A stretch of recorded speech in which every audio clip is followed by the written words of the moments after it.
Apparently, the relationship between Director of National Intelligence Tulsi Gabbard and Trump is souring. And what's so interesting is, I guess it was last week we covered this video of Tulsi Gabbard where she's talking about how the elites want to push us into a nuclear holocaust, and she goes through in vivid detail what that would mean. And there was an AI video of San Francisco blowing up and being destroyed, and she's like, this is what's going to happen. And I was confused because a lot of people described this as her talking about Russia-Ukraine, which they've been saying forever. If you give Ukraine aid, we're going to World War III, even though giving Ukraine aid is in furtherance of preventing direct conflict with Russia. But maybe it was more about Iran, and that's how Trump took it. And I didn't even think about that necessarily. When we talked originally about the video, I said, well, Trump's the president, so are you criticizing Trump saying he's pushing us into nuclear Armageddon? Because Tulsi wouldn't name names. Well, that's how Trump took this video, and I'll get to that here in a second. But first, let me remind you of what Tulsi Gabbard posted. Of TNT, whereas today's nuclear warheads range in size from 100 kilotons to over 1 megaton. A single nuclear weapon today could kill millions in just minutes. Just one of these nuclear bombs would vaporize everything at its core. People, buildings. Like, you're the Director of National Intelligence. You're talking about something very important. Can we please remove the spooky violins and imagery of the Golden Gate Bridge being blown up? It just, nothing feels right about this. It's like a movie trailer. Life itself. The shockwave would crush structures miles away, killing and maiming countless people. And then comes the fallout. Radioactive poison spreading through the air, water, and soil, condemning survivors to agonizing deaths or lifelong suffering. A nuclear winter could follow, with smoke and ash completely blocking the sun, plunging the world into darkness and cold, killing crops and starving billions. Acid rain would scar the earth, wiping out entire ecosystems. This isn't some made-up science fiction story. This is the reality of what's at stake, what we are facing now. Because as we stand here today, closer to the brink of nuclear annihilation than ever before, political elite and warmongers are carelessly fomenting fear and tensions between nuclear powers.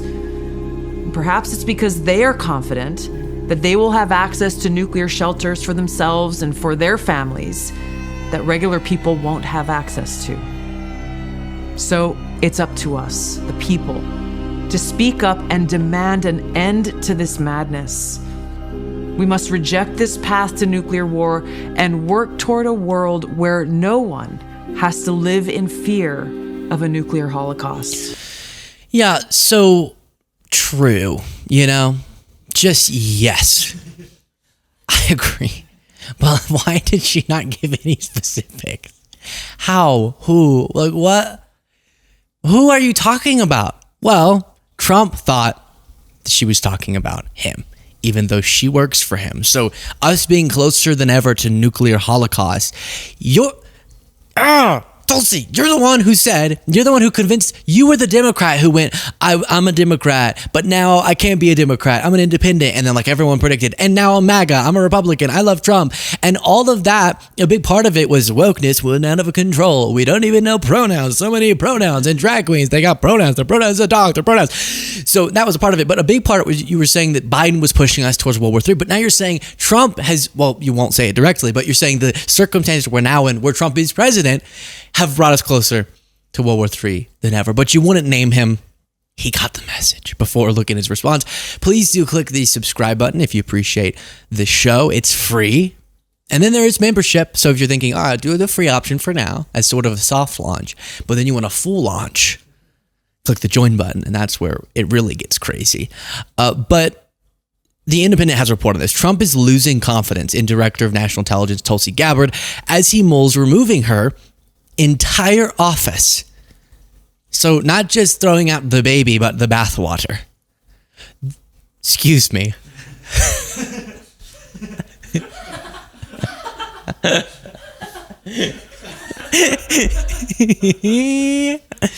Yeah, that. Because do you know that happens? Like, I'm not a parent, but it's happened. Like, you're looking at a bath and you're thinking, dang, that bath would be great if a baby wasn't in it. And so then you have to throw out the baby. And you don't want to throw out the bath water too.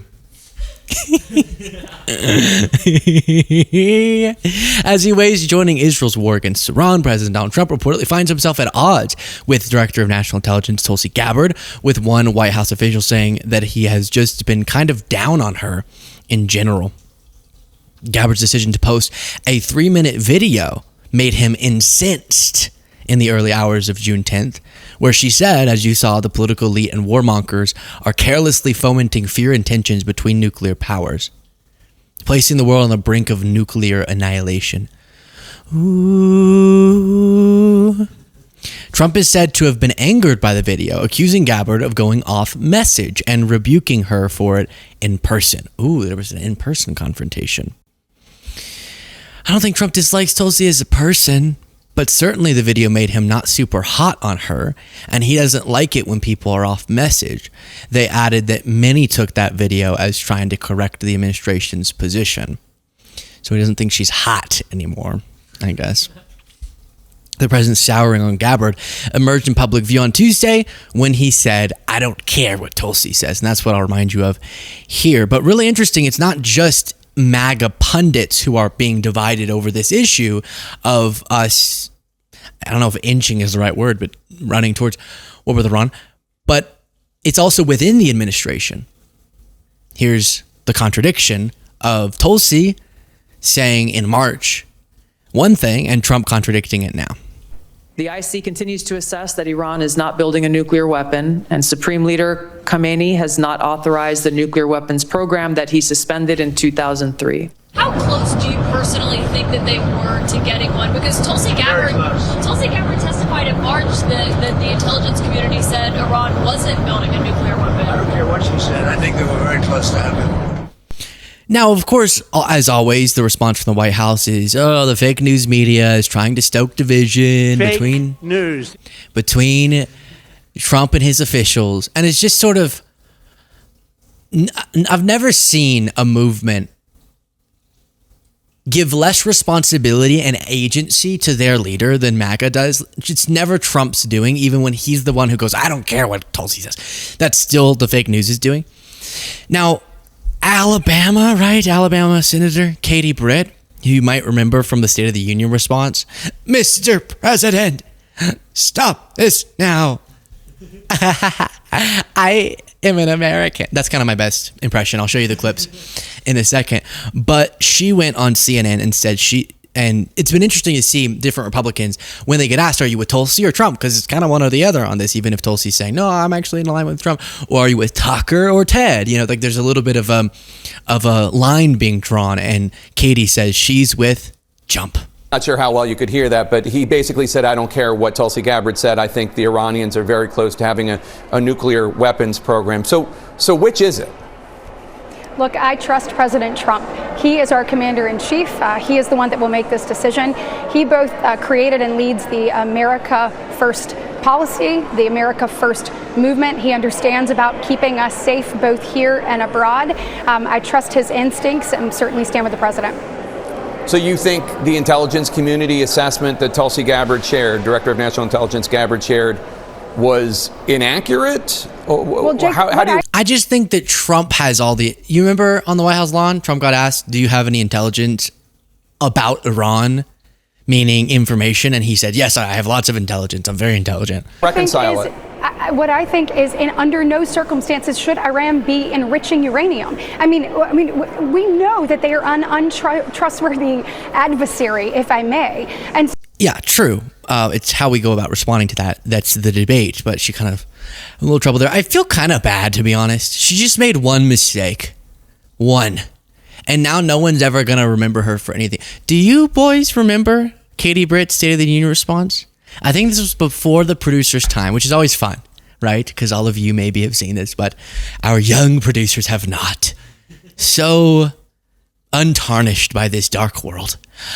So after, it's a tradition that after the State of the Union that a president delivers, a person of the opposing party gives a response.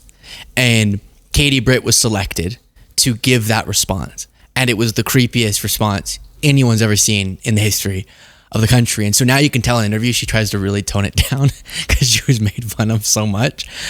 And I feel bad, like she's never going to recover from this. We see you. We hear you. And we are standing over you at night. We hear you. And we stand with you. We stand. Okay, you can take that down.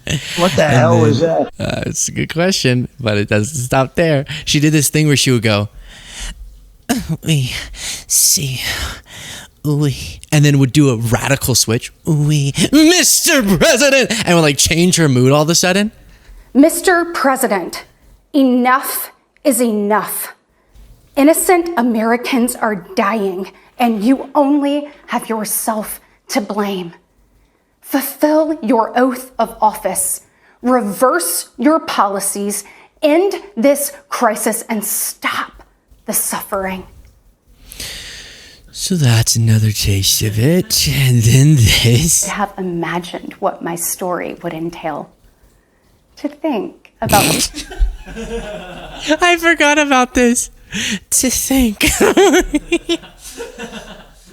To think that my story is the most American story. Shh.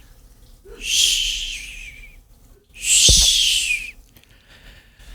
We're with you.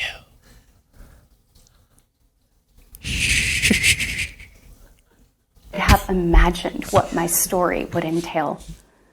To think about what the American dream can do across just one generation, in just one lifetime. It's truly breathtaking. Yeah, something's breathtaking. But right now, the American dream has turned into a nightmare for so many families. The true, unvarnished state of our union begins and ends with this. The mood shift is so creepy. To think that a little girl from Alabama could grow up to be a senator. But I am here to tell you that and if you'll put it back up, she was sitting in front of a kitchen and she kept going, in kitchens just like this. People are wondering, Mr. President, in kitchens. In just like this. And I was like, we know what a kitchen is. Why is that your prop? Do you know a kitchen? It looks like this. Okay. So she's not going to recover from that. And that's sad. That's sad. Share your thoughts in the comments.